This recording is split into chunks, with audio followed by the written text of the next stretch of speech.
juntos en el mismo lugar, y de repente un estruendo, como un fuerte viento, vino del cielo y sopló y llenó toda la casa donde ellos se encontraban.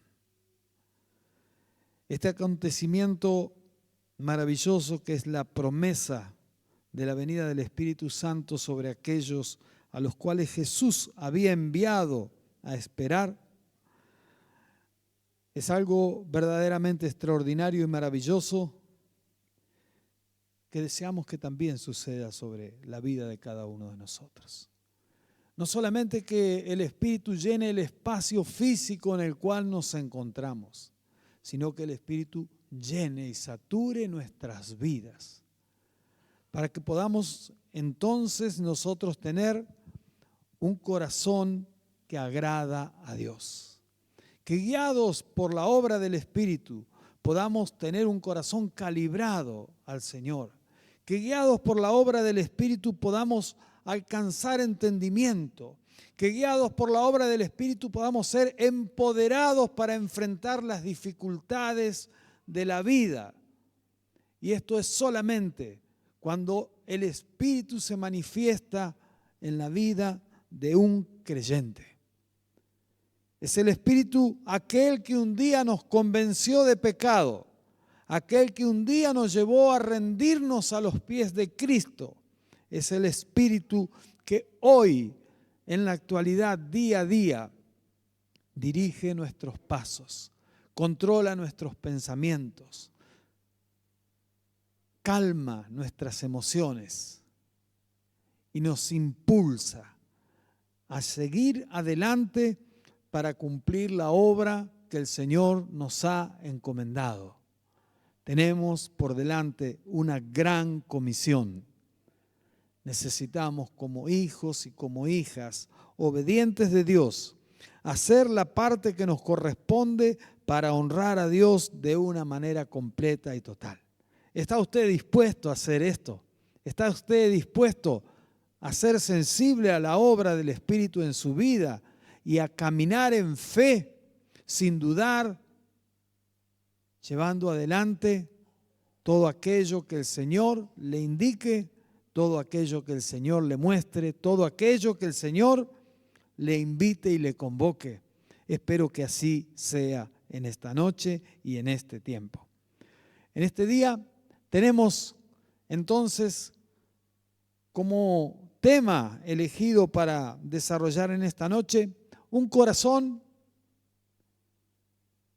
que agrada a Dios. Si podemos proyectar, ¿estamos ahí? Muchas gracias. Y qué bueno es poder compartir juntos que Dios ha creado al hombre, como dice Génesis, de una manera magistral. Saben que nos dotó de todo tipo y de toda clase de talentos, capacidades. Y dice la Escritura que fuimos hechos a imagen y semejanza de Dios.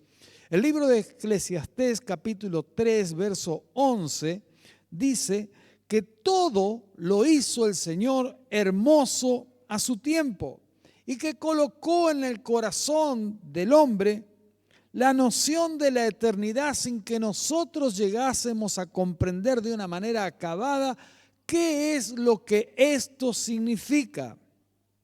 Dios le dio al hombre el libre albedrío, es decir, la libertad para elegir, pero atenti, que también junto con esto le dio la responsabilidad de las elecciones y decisiones que toma. Usted puede tomar decisiones, pero aténgase a las consecuencias de lo que hace. Porque Dios le ha dado instrucciones, Dios le ha dado consejos, le ha dado sabiduría, y esas se encuentran en la palabra. Y porque Dios es bueno, permite que usted plante lo que usted quiera. Pero porque Dios es justo, Dios hará que usted coseche lo que ha plantado. Por lo tanto, tenga en cuenta que Dios sigue siendo bueno y que en todo tiempo todas las cosas las hizo hermosas. Primera de Corintios 10:23 dice el apóstol Pablo: todo me es lícito, pero no todo me conviene. Fíjese, todo me es lícito, pero no todo me edifica. Es decir, que gozamos de una enorme libertad, de poder llevar adelante cosas, de emprender, de iniciar, de desarrollar. Pero necesitamos ser cautos, necesitamos ser inteligentes para que aquello que estamos deseando llevar adelante pueda estar equilibrado, pueda estar calibrado, pueda estar alineado a la voluntad de Dios para nuestras vidas, para que no sea motivo de contradicción, para que no sea motivo de desacuerdo, para que no sea causante de conflicto entre nosotros y Dios. En un universo de posibilidades, de ofertas, de oportunidades, nos preguntamos: ¿qué busca? ¿Qué espera Dios de nosotros? Dios espera que hombres y mujeres, cada uno de nosotros, pueda tener un corazón que le agrade. Un corazón que agrada a Dios es lo que buscamos en esta noche, poder comprender cómo tenerlo para que esto pueda suceder. Y en el libro de los Salmos, capítulo 51, verso 10, tenemos un versículo que queremos compartir. Dice así, esta palabra de Dios: crea en mí, oh Dios, un corazón limpio y renueva un espíritu recto dentro de mí. El salmista David escribía estas palabras cuando redactaba este Salmo 51. El salmo del pecador, el salmo del que busca obtener el perdón, la plegaria, la súplica y el ruego después de haber cometido un pecado tremendo. Y asimismo dice la Escritura, dice la Biblia, que David era un hombre conforme el corazón de Dios. Y todos nosotros sabemos de sus fallas, todos conocemos de sus caídas, todos sabemos de sus debilidades. Y sin embargo, este hombre, con todas estas cuestiones encima, seguía siendo una persona con un corazón conforme a Dios. Veamos entonces en esta noche, si le parece bien, algunas características, por lo menos 3, que necesitamos desarrollar en nuestras vidas para tener un corazón que agrada a Dios. ¿Le gustaría tener un corazón del cual Dios se agradara? ¿Le gustaría a usted poder escuchar de parte del Espíritu de Dios que Dios está contento con lo que usted está haciendo, con lo que usted está pensando, con lo que usted está diseñando? ¿Le gustaría contar con la aprobación de Dios para llevar adelante esos planes y proyectos en su vida personal, en su vida familiar? ¿Cuántos nos gustaría saber que Dios opina que sí? Que Dios dice: yo estoy en ese negocio, que Dios dice: yo financio, yo apoyo, que Dios dice: yo empujo con vos, que Dios dice: no te dejaré y no te desampararé, como ya te lo dije anteriormente. Entonces vamos a ver 3 características, y la primera de ellas que vamos a ver es que es necesario tener, para agradar a Dios, un corazón obediente. La obediencia es la capacidad de aceptar y hacer la voluntad de Dios sin objeciones y sin excusas. Fíjese bien, la obediencia es un acto del entendimiento, es decir, que somos obedientes de manera racional, porque elegimos, porque decidimos, porque determinamos. No somos obedientes por casualidad. Hay una decisión. Se requiere tener consentimiento para ser obediente. La persona que recibe una orden, la persona a la cual se le indica que debe realizar una acción, debe prestar un consentimiento voluntario. Podría hacer esa acción bajo coerción. Si alguien le pone un revólver en la cabeza y le hace hacer un trabajo, tal vez usted lo haga, pero eso no es obediencia. La obediencia requiere consentimiento y voluntad. La obediencia no es obligatoria, implica una acción completa, no puede ser llevada a medias, sino que tiene que ser totalmente realizada. Obediencia parcial, mis queridos hermanos, es igual a desobediencia. Y delante de Dios nosotros no podemos comprender y entender aquello que el Señor nos enseña, aquello que el Señor nos instruye y buscar por conveniencia propia ser obediente en aquello que nos conviene y ser omisos o desobedientes en aquello que no nos agrada. Dios no acepta corazones estancos, espacios compartidos. Quiere la integridad para nuestras vidas. Un relato que ilustra este acontecimiento de desobediencia está en el primer libro del profeta Samuel, capítulo 15, versos 22 y 23. Este relato nos muestra la historia de aquel que fue el primer rey de Israel. Sabe que Samuel era el profeta de Dios y hablaba con Saúl, el primer rey de Israel. Y Saúl escuchó claramente lo que Dios le decía a través de Samuel. Era necesario que el pueblo de Israel, un ejército de 210.000 personas, atacaran a los amalecitas y los derrotaran y los eliminaran de la faz de la tierra. Y tal cual el profeta Samuel lo escuchó, le transmitió a Saúl esta acción que debía llevar a cabo. Para lo cual Saúl, hombre de guerra, se preparó y tomando los recaudos pertinentes para algunos detalles menores, como era quitar de en medio de ese pueblo amalecita a un pueblo que había sido colaborador de Israel para que no perecieran en la batalla, entonces pone en marcha y ejecuta la acción. Ejecuta la acción, persigue a los amalecitas, los derrota, pero no cumple por completo aquello que Samuel le había dicho. Era necesario acabar con todo, desde el rey hasta el último individuo, todos los animales. Y también era necesario desechar absolutamente todas las pertenencias de ese pueblo.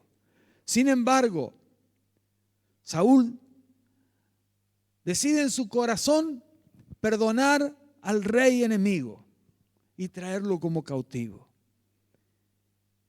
Y el ejército de Saúl, como si fuera poco, comenzó a hacer botín con las cosas, con las posesiones de aquel pueblo que había sido derrotado. Al volver, Samuel confronta a Saúl y al hacerlo pronuncia palabras que realmente demuestran cuánto desagrada a Dios la desobediencia. ¿Crees que al Señor le gustan los holocaustos y ofrendas más que la obediencia a su palabra? Entiende que obedecer al Señor es mejor que ofrecerle sacrificios y que escucharlo con atención es mejor que ofrecerle la grasa de los carneros. Ser rebelde es lo mismo que practicar la adivinación y ser obstinado es lo mismo que ser idólatra. La actitud desobediente del rey Saúl le costó su cargo de rey. El Señor lo desechó. El Señor lo eliminó.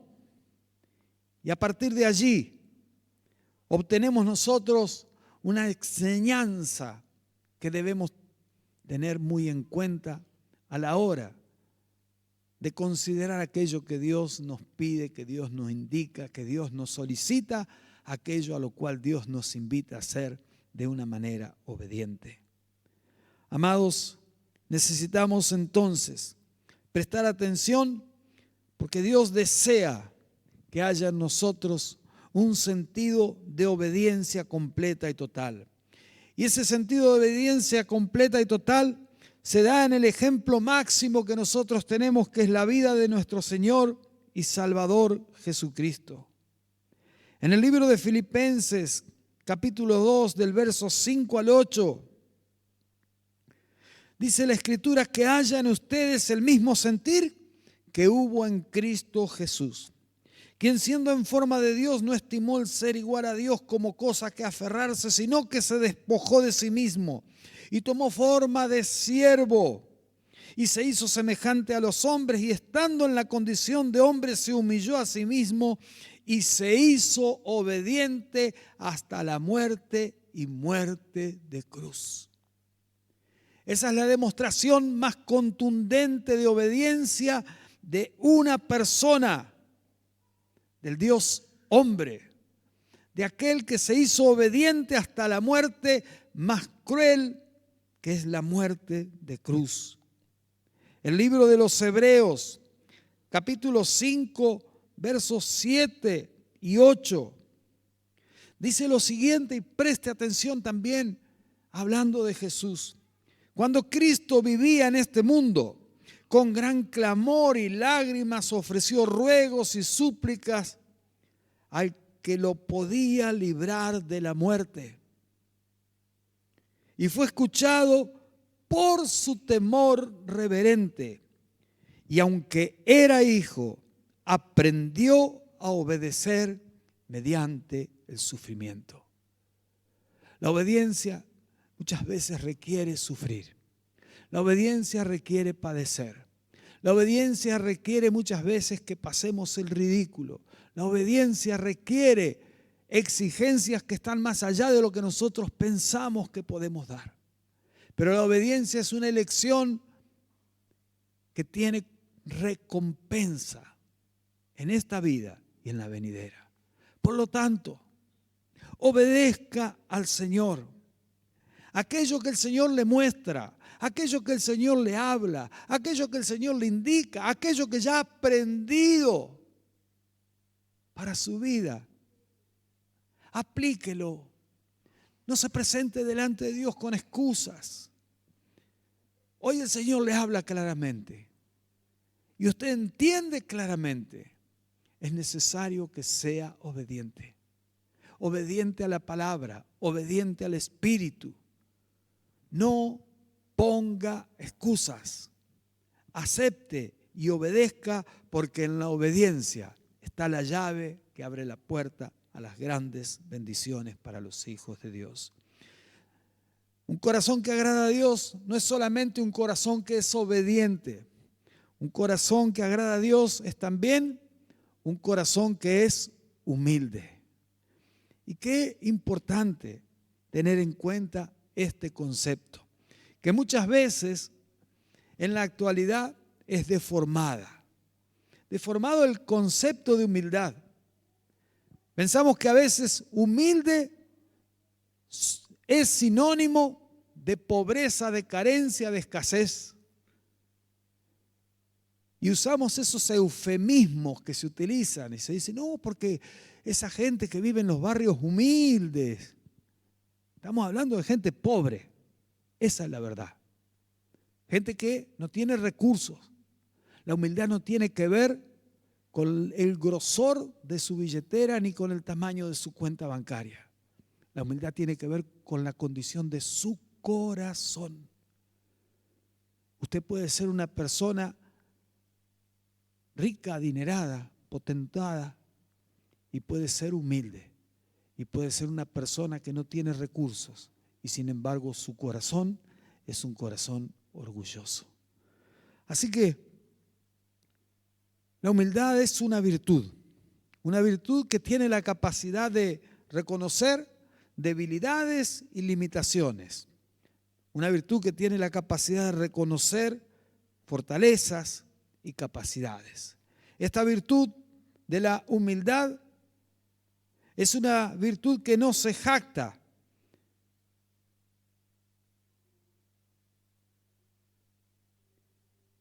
La humildad es una condición del ser humano que tiene un concepto y una percepción de sí mismo ubicada y centrada. No está sobrevaluado, no se cree más, pero tampoco está devaluado, se cree menos. No quiere llamar la atención a través de la autoconmiseración, dando lástima, pero tampoco quiere sorprender pretendiendo ser lo que verdaderamente no es. Dios busca corazones humildes, corazones sencillos, corazones simples. Dios busca esos corazones porque en esos corazones a Dios le encanta operar, actuar, trabajar. En esos corazones Dios se regocija en manifestarse y en revelarse. Y es sobre esos corazones que el Señor opera para poner en marcha su plan. Mis queridos, el Señor Jesús dijo claramente: aprendan de mí, que soy manso y humilde de corazón. Y Él es el modelo que nosotros necesitamos seguir. Él es nuestra guía, nuestra fuente de inspiración. Necesitamos desarrollar un corazón humilde. El libro de Santiago, capítulo 4, verso 16, y Primera de Pedro, capítulo 5, verso 5, hacen alusión a una misma cosa, a un mismo concepto, a una misma mirada, a una misma forma de comprender la humildad de parte de Dios. Dice la Escritura que Dios resiste a los soberbios, pero Dios da gracia a los humildes. Si usted quiere recibir la gracia de Dios, busque tener un corazón humilde. Si ha nacido en usted la arrogancia, la vanagloria, la vanidad, si algo de eso ha surgido, si usted ha cometido el error de creérsela, si piensa que es la última Coca-Cola del desierto, yo le invito a que baje un par de escalones. No sea cosa que se caiga del pony, se pegue un golpazo y después lo tengamos que tratar, vaya a saber cómo. Dios quiere hombres y mujeres humildes, sensibles, simples, corazón contrito y humillado. Tú no despreciarás, dice el Salmo 51, verso 17. Dios quiere de nosotros corazones sencillos, corazones simples, corazones humildes, porque corazones humildes son los corazones que agradan a Dios. En tercer lugar, no solamente un corazón obediente, no solamente un corazón humilde, el corazón que agrada a Dios también es el corazón que está dispuesto. ¿De qué serviría tener un corazón limpio, bueno, agradable, pero un corazón que está cerrado para lo que Dios quiere hacer en nuestras vidas? Y un corazón dispuesto es, por ejemplo, sin ir más lejos, lo que hubo en la vida de este grupo de varones que, entendiendo la necesidad de la obra de Dios, abandonaron sus trabajos, salieron de sus casas, colocaron sus vehículos, sus talentos, sus capacidades, sus herramientas, sus fuerzas. Como decía Rubén, no fueron a un hotel de 5 estrellas. Tuvieron la suerte de que Graci y Mundi estaban de cocineros, así que la pasaron, por lo menos zafaron la comida. Pero ese corazón dispuesto es lo que Dios busca. Un corazón dispuesto no solamente para llevar adelante la obra en tu vida, sino un corazón dispuesto para usar tu vida en la obra que Dios quiere hacer en la humanidad. Nosotros como iglesia estamos muy desafiados. Estamos desafiados a hacer aquello que Dios nos mandó. A entender y comprender que la gran comisión no debe ser jamás la gran omisión.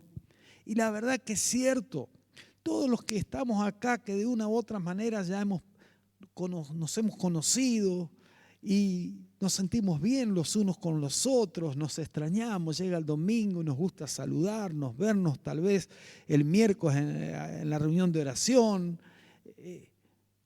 Estamos bárbaros, estamos cómodos. Tenemos un lindo lugar, Dios nos ha dado tecnología, recursos, cuántas cosas, qué beneficios, cuánta bendición. ¿Se dio cuenta cuánta bendición de parte de Dios? Enorme. Pero hay un mundo afuera que se está perdiendo. Hay un mundo afuera por el cual el corazón de Dios late y necesita comenzar a latir el corazón de la iglesia. Hace ya casi 2 meses, Dios planta ideas en el corazón de gente, yo no voy a decir que están insanos, pero que están medio locos. Entonces hay un grupo de gente que se va al hospital a repartir té a las 5:30 de la mañana. Hay más de 120 nombres de personas que en el hospital le han confiado a la iglesia su nombre y apellido para que esta iglesia ore por sus vidas. ¿Se entiende? Gente que felicita, no solo les agradezco, sino les felicito por lo que hacen. Y estos días que se está poniendo frío, ese vasito de té significa mucho. Muchos de ellos dejan el teléfono, les devolvemos por WhatsApp un flyer en el cual decimos, te conocimos en el hospital, estamos orando por vos.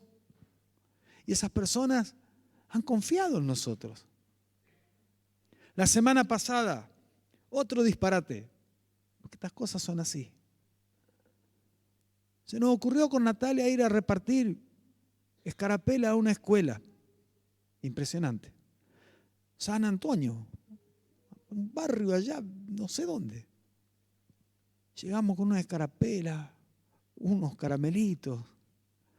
Preguntamos a la directora si podíamos, teniendo en cuenta que era la semana de mayo, llevar adelante la tarea de regalarle a cada niño un símbolo patrio. La escarapela, se había olvidado la directora la de ella, así que también le digo escarapela. Contenta, no sé, no, escarapela. Dice, yo también soy creyente. Ah, qué bien, mire qué lindo. Bueno, arrancamos, 7º grado. De repente Natalia mete la mano en la mochila, saca un montón de papeles de colores ahí, fotos del curso del APEN que había hecho la semana pasada. Sacó la foto uno ahí contando plata, no sé qué. ¿Qué es esto? Un hombre contando plata, dijo un chico. Bueno, se mandó la historia de Zaqueo. Hermano, yo en un rinconcito oraba, decía, Señor, misericordia, ¿será que esto se puede hacer en la escuela acá? Corre riesgo la directora, nosotros, todo esto puede ser un escándalo. Bueno, los chicos escucharon toda la historia de Zaqueo, repartimos, los bendecimos, salimos al otro grado, nos acomodamos y recorrimos la escuela toda. Lo cierto es que le dijimos a la directora que teníamos una propuesta para ella. Una propuesta de llevar un curso de prevención del acoso escolar y para hablar de bullying, no solamente para los chicos, sino también para los maestros. Que es cierto, tenemos ese curso. La mayoría de la iglesia se está enterando ahora, pero es interesante esto. Quiero decirle esto, las puertas de la escuela se abrieron. Las puertas de la escuela se abrieron. ¿Por qué? Porque la iglesia salió, porque la iglesia fue, se movió. Y en eso consiste tener un corazón dispuesto. Estamos dispuestos a servir al Señor cuando estamos dispuestos a ir a Mercedes. Estamos dispuestos a servir al Señor cuando estamos dispuestos a acompañar al equipo del APEN en nuestras obras misioneras. Estamos dispuestos a servir al Señor cuando vamos al hospital. Estamos dispuestos a servir al Señor cuando vamos a la escuela. Estaremos dispuestos a hacer lo que Dios nos mande a hacer, donde sea, cuando sea, como sea. Porque no es por nuestra creatividad, no es por nuestra inteligencia, no es por nada que no sea la obra del Espíritu dirigiendo nuestras vidas, sensibilizándonos, poniéndonos a la par del que necesita y sabiendo que cuando Dios te lleva a un lugar, te lleva con un propósito. Y ese propósito, aunque nosotros no los conozcamos ahora, realmente debe ser un propósito grandioso. Y nosotros necesitamos de la ayuda, de la bendición del Señor para poder cumplir ese plan de Dios, y necesitamos de la compañía de la iglesia, de la oración de la iglesia, de la participación de la iglesia, de el involucrarse de la iglesia para que el evangelio del Señor Jesucristo crezca, para que la iglesia sea aquello que Dios deseó desde un principio que fuese en esta ciudad luz y sal. ¿Usted cree que es así, hermano? Amén. Me dice amén, por favor. Necesitamos ser luz y sal donde el Señor nos envía. Necesitamos tener entonces un corazón dispuesto. Mi corazón está dispuesto, le decía el salmista al Señor en el Salmo 108, cantaré para ti. ¿Sabe qué? Cuando Daniel, el profeta Daniel, oraba, ayunaba y clamaba al Señor por la manifestación de la gracia de Dios sobre su vida, en un momento el ángel se le aparece y le dice: no temas, Daniel, porque desde el primer día que dispusiste tu corazón, tus oraciones fueron escuchadas. Daniel dispuso su corazón. Y en los cielos el Señor escuchó el clamor, el ruego, la súplica de ese varón. Los amigos de Job lo aconsejaban en Job 11, capítulo 11, verso 13. Y saben que los consejos de los amigos de Job a veces eran terribles, pero muchos de ellos tenían tremendas verdades. Job 11, 13. Le dice así Zofar a Job: si dispusieres tu corazón y levantares a él tus manos, si te arrepintieras de toda maldad y alejaras de tu casa la iniquidad, podrías levantar la cara limpia de pecado. Y podrías sentirte libre y sin ningún temor. Te olvidarías de tus tristezas o mirarías a ellas como aguas que ya pasaron. Tu vida será más clara que la luz del mediodía y aún en la oscuridad será como el amanecer. Volverás a confiar porque tendrás esperanza y rodeado de paz. Nunca más tendrás temor y dormirás tranquilo. Todo comienza con si dispusieras tu corazón. ¿Y qué deseamos en este tiempo? Deseamos tener un corazón que agrada a Dios. Un corazón que se caracteriza por lo menos por estas tres características básicas: la obediencia, la humildad y la disposición. ¿Será que hay en vos un corazón que reúne estas características? ¿Será que hay en vos un corazón que es obediente, un corazón humilde y un corazón dispuesto? Tal vez estás luchando en alguna de estas áreas. Tal vez te cuesta la obediencia. Tal vez necesitas batallar con tu humildad. O tal vez necesitas tomar una decisión categórica, que es la de disponer tu corazón para el Señor, para que Él haga aquello que ha pensado desde un principio. No te demores, no la dejes pasar. Esta es una noche linda para tomar decisiones. Siempre hay un tiempo oportuno, y hoy es el tiempo oportuno para tomar decisiones, para que tu corazón sea un corazón que verdaderamente agrade a Dios. Yo quiero invitarle a que podamos orar. Y quiero pedirle que salga de la comodidad de su asiento aquellos que así lo puedan y podamos estar en pie allí, en ese lugar. Y tal vez esta noche pueda ser la noche en la cual usted decida comenzar a tener un corazón que agrada a Dios. Sin objeciones, sin condiciones, sin medidas, sin prejuicios, sin miedos. Un corazón que agrada al Señor. Vamos a orar, incline su rostro allí donde está y medite en su corazón. El Señor está aquí, su presencia es con nosotros y el Espíritu de Dios, el Espíritu Santo de Dios que está en vos, esta noche hablará más que las palabras que salen por estos parlantes. Padre nuestro que estás en el cielo, en esta noche, Señor, nos acercamos humildemente a ti para pedirte perdón por nuestros pecados, por nuestras debilidades, por nuestros fracasos, por nuestras desobediencias, para pedirte perdón, Señor, a veces por nuestra arrogancia, para pedirte perdón, Señor, por nuestra mezquindad. Y en el nombre de Jesús te pedimos, Señor, no solo que nos perdones, porque estamos arrepentidos y entendemos, Señor, que muchas cosas hemos hecho mal, sino también te rogamos en esta noche, Señor, que nos des una nueva oportunidad.